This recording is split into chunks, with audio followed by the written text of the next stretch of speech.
예, 3차 시를 합시다. 우리가 11차 시에는 무슨 공부하고 있습니까? 사형제도 에 관해서 얘기하고 있습니다. 2차 시는 사형제도에 대한 인간학적 성찰. 사형제도는 인간에 대한 편견에서 비롯된 것이다. 역사적 연원을 봤고, 하여튼 비판적으로 읽었습니다. 여러분은 그 뒷부분 좋은 자료니까 뭐 읽어보기 바랍니다. 아주 좋은 글입니다. 그다음 3차 시는 법학적인 측면에서 사형제도에 접근하고 있는 그런 글이죠. 김천수 선생, 성균관대에 있는 계시는 김천수 선생의 글을 보도록 합시다.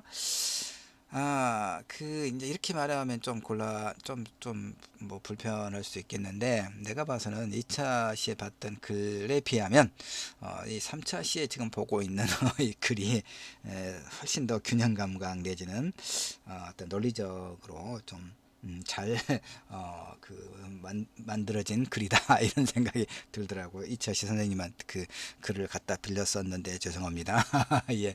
어쨌든 이 김철수 선생의 글은, 세 번째 글은, 이 글도 사형제도를 폐지하는 게 마땅하다 이런 주장을 전개하고 있는 글입니다. 그러니까 2차 시와 3차 시, 2차 시는 인간학적인 측면에서, 3차 시는 법학적인 측면에서 사형제도를 폐지해야 된다, 폐지하는 것이 옳다라고 주장하는 그런 두 편의 글을 각각 읽고 있죠.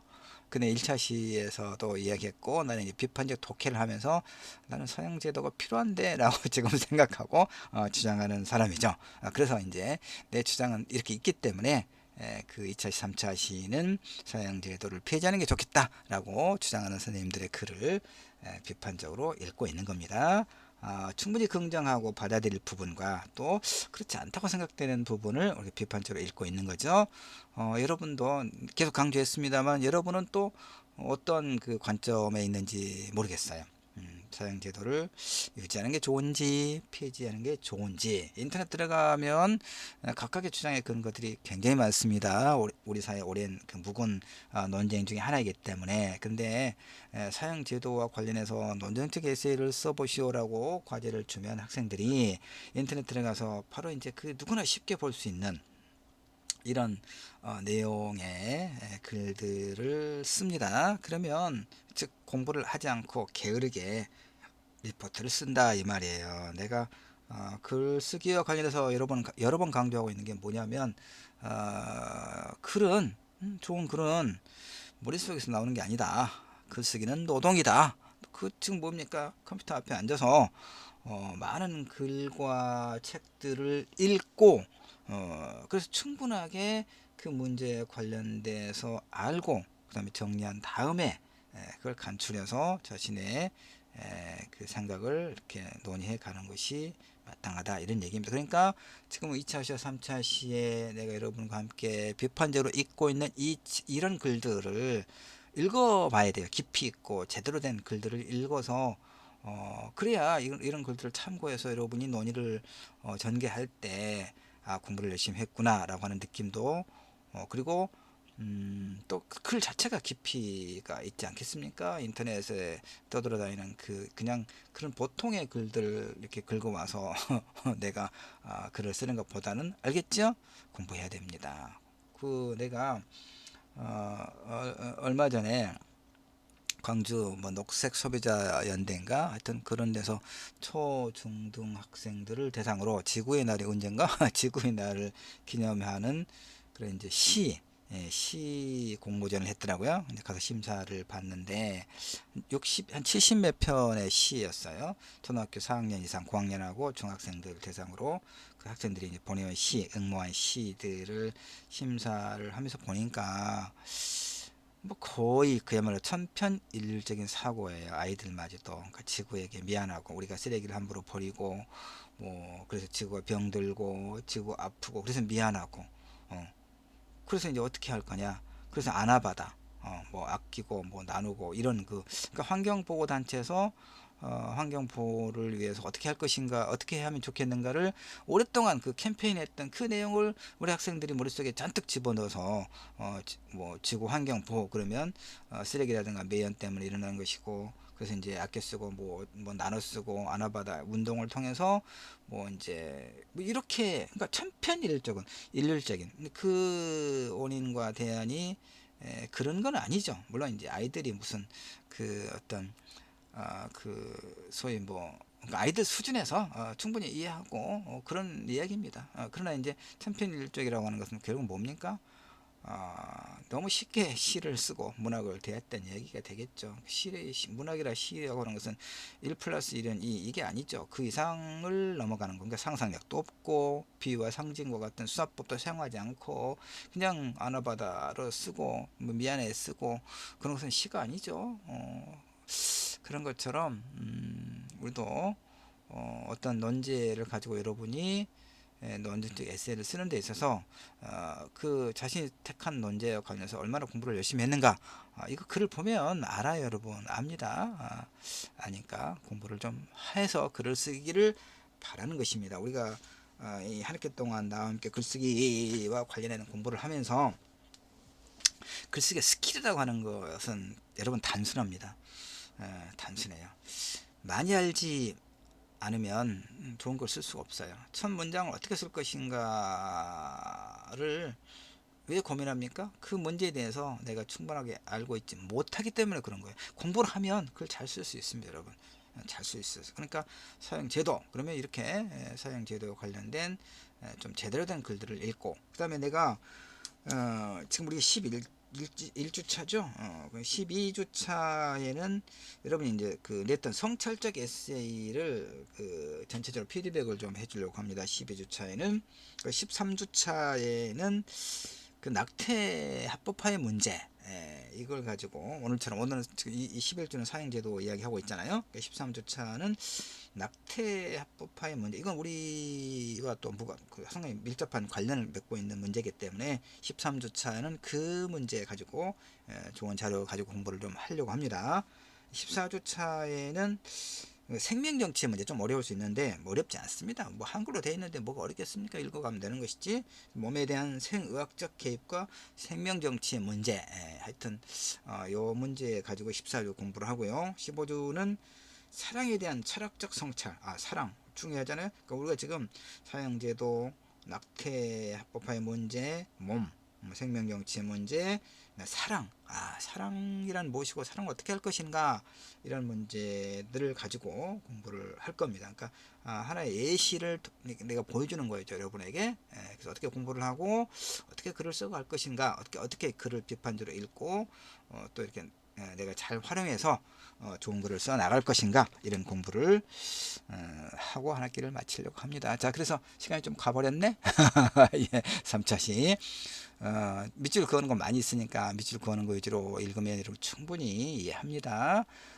법학적 접근 뭐 쭉 넘어가 여기는 보니까 이제 육체적 생명의 본질적인 내용을 박탈하는 사형이라고 하는 관점 생명과 생명권의 주체에 대한 논쟁을 통하여 공동체는 사형이라고 하는 형벌을 통하여 생명의 단축 소멸을 가져오는 처분 권한이 없다. 그러니까 이 글의 주장의 전제는 뭐냐면 1차 시에서도 이제 사형제도 폐지를 주장하는 사람들이 주장하고 있는 그러니까 소위 사법살인 그러니까 법을 빌려서 사람의 생명을 박탈하는 것은 이를테면 국가가 그런 권리가 없다라고 보는 거 이거죠. 그 얘기입니다. 지금 이제 그 다음에 사형제도가 오히려 구성원의 살인을 학습 투락할 위험 이제 이것도 내가 1차 시 때 이야기했어요.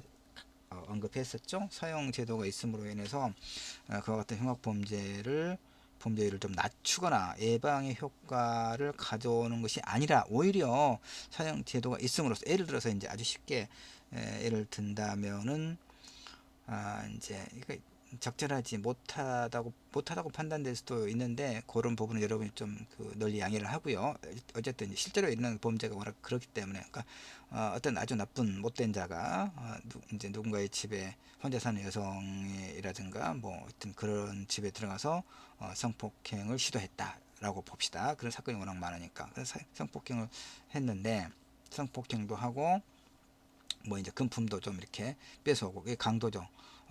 이렇게 이제 범죄를 저질렀다는 얘기죠. 그런데 만약에 그 정도 범죄를 저질렀을 때 예컨대 사형 선고를 받을 가능성이 많이 있다. 그러면 그자가 자신의 범죄를 은폐하기 위해서 이제 성폭행을 하고 금품만 갈취하는 수준에서 멈추지 않고 그 피해자의 목숨까지 해칠 염려가 있다. 요 얘기입니다. 이해됐죠? 이런 측면, 그러니까 사실 이것도 입증된 건 아니죠. 그런 위험을 말하고 있는 것이지. 그러니까 이거예요. 양면성이 있는 거예요. 그러니까 사형 제도가 그와 같은 범죄를 낮추거나 예방하는 효과가 입증되지 않았다라고 주장하거든요. 사형제도 폐지를 주장하는 사람들은 마찬가지로 요 얘기도 사형제도가 구성원의 살인을 학습하도록 할 위험이 있다는 것도 사실은 입증된 게 아니죠. 그러니까 상당히 오랫동안 많은 사건들에 대한 분석을 통해서 이제 이런 것들이 증명돼야 되는데 아직은 이제 그런 것을 충분히 증명했다고 모르겠어요. 그 내가 자료를 보지 못하기 때문에 조심스럽긴 하지만 어쨌든 충분하게는 어떻게 충분하게 증명할 수가 있겠어요. 사람들의 예측 불가능, 물론 다양한 뭐 어떤 자료를 통해서 어떤 행동에 대한 그 예측을 하고는 있지만 묻지마 범죄 같은 경우도 늘상 우리가 이야기했지만 사회 경제적으로 그 어떤 박탈된 그런 위치에 있는 사람들이 그런 범죄를 주로 일으킨다고 하면 그러면 그런 사람들을 다 일상적인 감시를 해야 됩니까? 예컨대 그게 가능하지 않죠. 그러니까 사람들의 행위를 우리 일정하기는, 그러니까 사실 범죄가 그 범죄 행위 모델 같은, 그러니까 범죄가 일어난 다음에 이제 그 역추적을 통해서 그렇게 분석을 할 수 있는데, 그러나 그런 가능성이 좀 높다고 생각되는 사람들을 일일이 감시할 수는 없는 노릇 아니겠습니까? 그래서 증명은 어렵다라고 보는 것이고요. 그 다음에 넘어갑시다. 하여튼 우리나라 사형제도를 유지하고 있는 국가입니다. 사형제도의 전폐에 관한 국제적인 조례는 폐지론이 대세긴 합니다. 특히 유럽 연합 같은 경우는 사형제도를 갖고 있는 국가와는 어떤 교역을 하는 데 있어서 페널티를 주고 그래요. 관세를 좀 높게 한다거나. 그러니까 유럽 연합은 사형제도를 폐지하는 그런 어떤 그 법과 제도를 추구하는 모양입니다. 미국 같은 경우도 주마다 좀 다르긴 하죠. 네, 그래서 전반적으로 보면 이제 그 폐지가 좀 더 많다라고 봅니다. 그러나 이것은 이제 그 각국의 어떤 그 사정이 좀 다를 수 있겠죠. 자, 이렇게 이제 폐지가 대세라고 하는 그런 것들을 이제 분석을 통해서 이야기하고 있습니다. 국내에서 이제 이것도 이야기했죠. 이제 사형제 폐지와 관련된 이런 논의가 있죠. 뭐 이렇게 있습니다. 그러나 여전히 우리는 이제 존치되고 있죠. 그래서 보면 사형제도, 자, 하여튼 요 얘기도 했죠. 근데 실제로는 법을 어기고 있는 거예요. 법무장관이 법을 어기고 있습니다. 어, 그래서 이제 사형제도가 가능한 이게 법 철학적인 검토니까 사형 선고 가능한 행위를 이제 쭉 이렇게 제시하고 있는데 좀 길어요. 우리가 법을 하여튼 뭐 이러 어떤 법적 근거를 통해서 이러이런 사람들에게 사형 선고를 내릴 수 있다라고 이야기를 이제 그 법 규정을 이야기하고 있습니다. 쭉 어떤 조항들을 쭉 이렇게 제시를 하고 있고요. 그 다음에 그래서 이제 이 글을 내가 아까 그 2차 시보다는 2차 시는 이제 자신의 어떤 주장을 이렇게 입증하려고 하는 그런 어떤 그 글의 흐름을 보였다면 3차 시에서는 역시 이제 자신의 주장을 입증하려고 하면서도 자신이 취하고 있지 않은 입장도 소개하고 이게 이제 내가 말하고 있는 흑백 논리의 오류를 벗어나서 그 일정하게 균형감 있게 이쪽과 저쪽의 근거들을 살피고 있는 그런 글이라고 하는 측면에서 좀 좋은 글이다. 그래서 여러분에게도 내가 이제 이렇게 글을 써라라고 좀 강조를 하고 있잖아요. 전치론. 자, 전치론이 뭡니까? 사형제도가 필요하다 주장하는 사람들 이런 것들이죠. 하여튼 뭐 정의의 구현이라든가 범죄 예방 효과라든가 이런 것들을 뭐 이제 강조하는 것이죠. 그래서 물론 이제 전치론 중에서도 조금씩 물론 이제 이런 게 좋아요.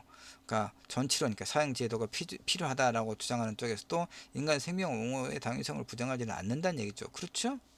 오히려 사형제도를 존치하는 것이 가정적 살인자들의 생명 경시 형태에 경고를 가해서 그 경시 경향을 위축시킴으로써 생명 옹호의 현실성을 높인다.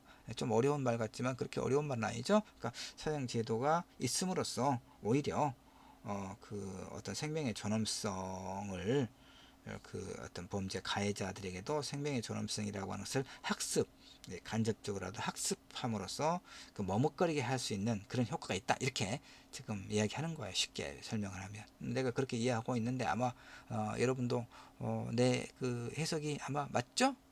그럴 거라고 봐요. 그 다음에 이제 대법원과 헌법재판소는 이제 어쨌든 소수 의견이 좀 있긴 있지만 그 다수 의견은 사형제도는 일단 우리 헌법에 그 이제 위배되지 않는다 이렇게 그런 현실을 이제 현실적인 판단을 하고 있음을 쭉 보여주고 있습니다. 폐질론 이제 폐질론 중에서도 사실은 또 두 갈래예요. 그 즉각적으로 전면적으로 폐지해야 된다는 그런 주장과 유보적인 입장 같은 경우는 이거죠. 내 입장은 그러니까 이제 그 악용의 어떤 악용의 정치적 악용의 가능성이라든가 그다음에 55판의 가능성 이런 것들에 대해서 철저하게 차단만 한다면 사형이 필요하다. 나는 이렇게 주장하고 있잖아요. 그러니까 근데 사형제도를 폐지하자고 하는 그런 이제 주장도 이제 또 그러니까 이런 거예요. 결국 내가 말하고자 하는 것은 똑같은 그러니까 어떤 재료를 가지고 일테면 사형제도가 필요하다고 주장하는 쪽에서나 폐지하다고 주장하는 쪽에서나 갖다 쓸 수 있는 것이죠. 자, 어쨌든 사형 폐지론의 근거는 인간 생명권의 불가침. 요건 내가 이제 그러니까 사형 폐지론자들의 가장 핵심적인 주장은 이거예요. 인간 생명권의 불가침, 인권의 보편성. 나도 인정한다니까요. 그러나 이제 현실적인 사형수들의 경우에는 인정하고 싶지 않은 거죠. 인정하고 싶지 않은 거예요. 그들을 어떻게 인간이라고 할 수 있겠는가? 나는 정말 지금 그렇습니다. 그 다음에 위화적 효과가 없다. 이거 계속 했습니다. 그 다음에 이제 어떤 그 개선의 가능성 2차 시에서 여러 번 이야기했던 거. 그 다음에 55판의 가능성 이런 것들. 이제 우리가 알고 있는 그런 그 사형제 폐지론의 주장들을 잘 여기서 정리하고 있습니다. 그다음에 이제 이 글쓴이 이 선생님의 이제 쭉 그 양쪽의 그 존치론과 폐지론의 근거들을 나름대로 이제 폐지론의 관점에서 쭉 이렇게 이제 타당성을 따져보고 있는 그런 글의 흐름을 보고 있습니다. 예.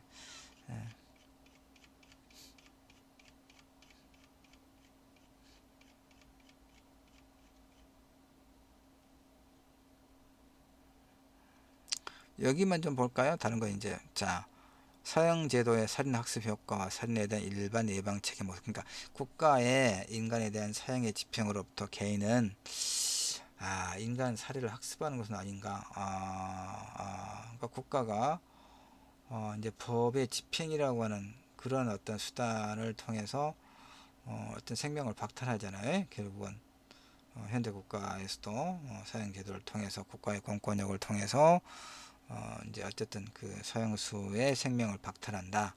그걸 통해서 개인의 인간사를 학습하는 것은 아닌가? 글쎄 잘 좀 납득하기가 쉽지 않지요. 그러니까 살인이 본능에 기하는 것인가 아니면 학습된 것인가? 어떻게 봅니까, 여러분? 살인은 본능에 기하는. 그러니까 인간은 살인의 본능을 가지고 어디 좀 밑줄 그으면서 해볼까요? 인간은 살인의 본능을 가지고 출생하는 것인가 아니면 타자의 살인 행위에 대한 직간접적인 경험을 통해서 살인 학습을 후천적으로 받는 것인가 이것도 이제 논자에 따라서 뭐 주장이 다를 수 있겠습니다만은 그래서 이제 이 글에서는 이 문제에 대한 어떤 결론이나 선택은 일단 유보하는 겁니다. 유보하지만 인간이 살인 본능을 선천적으로 가지고 태어났다고 말하기는 좀 어렵지 않겠습니까? 그러니까 이제 우리가 동양에서 전통적으로 인간의 본성과 관련해서 우리가 알고 있는 게 맹자의 성선설, 그렇죠. 그다음에 순자의 성악설이죠. 순자가 성악설을 주장했었죠. 근데 둘 다 공통점은 뭐냐면요. 그러니까 맹자는 그겁니다. 인간의 본성은 일단 선하다. 그런데 환경과 교육의 영향으로 인해서, 그러니까 그 선한 본성을 유지하기 위해서는 환경과 교육이 매우 중요하다라고 주장한 거고요. 순자가 성악설을 주장하되 인간의 본성은 악하다. 그렇기 때문에 그의 성장 과정에서 지속적으로 환경과 교육의 어떤 선한 영향력이 매우 중요하다라고 강조하는 거예요. 그러니까 결국 맹자와 순자의 강조점은 다르지 않아요. 선하게 태어나는가 악하게 태어나는가가 문제가 아니라 환경과 교육의 어떤 선한 영향력을 강조하고 있거든요. 그러니까 결국은 인간이 살인의 본능을 가지고 출생하는 것인가, 그건 이제 또 우생학적인 측면에서 본다면 그렇다라고 말할 수 있겠죠. 근데 우리는 우생학을 글쎄 나는 인정하고 싶지 않거든요. 물론 이제 그 범죄자, 정말 아주 나쁜 범죄를 저지른 사람들을 보면 그가 환경의 영향으로 인해서만 저와 같은 범죄를 저지를 것인가, 그러면 악마 같은 악마의 본성을 타고난 것이 아닌가 싶은 사람들이 없는 건 아니에요. 없는 건 아닙니다. 그러니까 본성 그 자체를 100% 도외시할 수는 없는 문제라고 봐요. 우리가 태어날 때 사실은 어떤 그 소위 DNA라고 하는 되면 그런 어떤 본성의 측면이 있죠. 성격도 다르고 생김새도 다르고 그렇기 때문에 그 이런 문제도 전혀 아니다라고 말하기는 어려울 것 같아요. 그럼에도 불구하고 아까 맹자와 순자 이야기했던 것처럼 환경과 교육의 영향이 훨씬 더 중요하다고 보는 것이죠. 그러니까 이제 이 문제와 관련해서는 타자의 살인행위에 대한 직간접적 경험을 통해서 살인학습을 후천적으로 받는 것이 아닐까, 이런 생각. 그러니까 다시 말해서 생명경시풍조라거나 생명을, 타인의 생명을 박탈했을 때도 충분할 만큼의 인과응보적인 처벌을 받지 않는다거나, 그 다음에 이제 이런 그 사회적 학습 효과가 있는 것 아니겠습니까?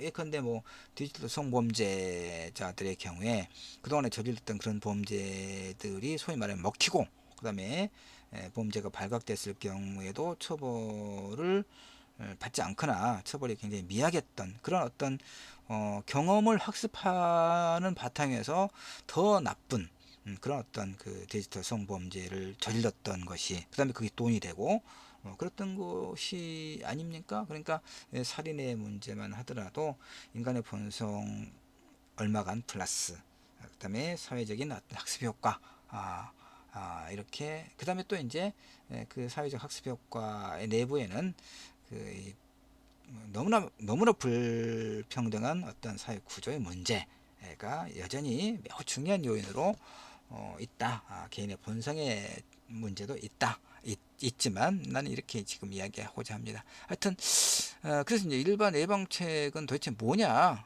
나름대로 이제 여기서 뭐 이야기하고 있습니다. 그 이야기하고 있고, 근데 하여튼 살인죄 사형제도를 폐지하자고 주장하는 사람들은 사형제도 자체가 그런 흉악한 범죄를 예방하거나 소위 유의하력이라고 했잖아요. 범죄 좀 전문적인 어떤 개념으로 이제 에, 그래서 이제 결론을 봅시다. 이제 이분의 글은 생명 가치의 절대성을 논거로 사형 폐지론을 주장하고 있다는 얘기입니다. 그래서 폐지론의 국가 공동체 유지라고 하는 목적의 정당성, 그 목적의 수단으로서의 국가 형벌권의 필요성을 인정하고 있어요. 이 글에서는 아주, 그러니까 이게 바로 이제 그 어떤 그 상당히 설득력이 있는 것이 바로 이거예요. 내가 취하지 않는 상대방의 논리, 상대방의 주장 중에서도 충분하게 타당한 것을 내가 취하고 있는 거죠.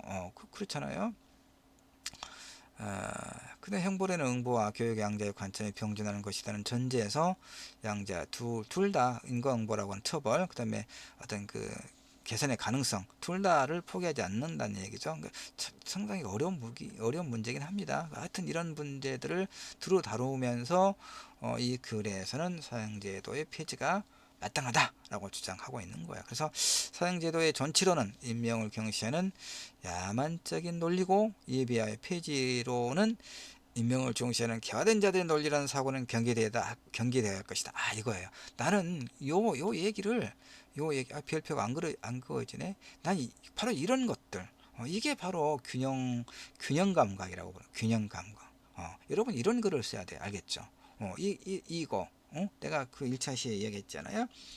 사형제도를 폐지하자고 주장하면 정의로운 것처럼, 진보주의자인 것처럼 여기는 것. 사형제도를 유지하자고 주장하면 뭔가 좀 꼰대, 보수 이렇게 이야기하는 자체, 이분법적으로 보는 것 자체가 매우 잘못됐다라고 나는 보는 겁니다.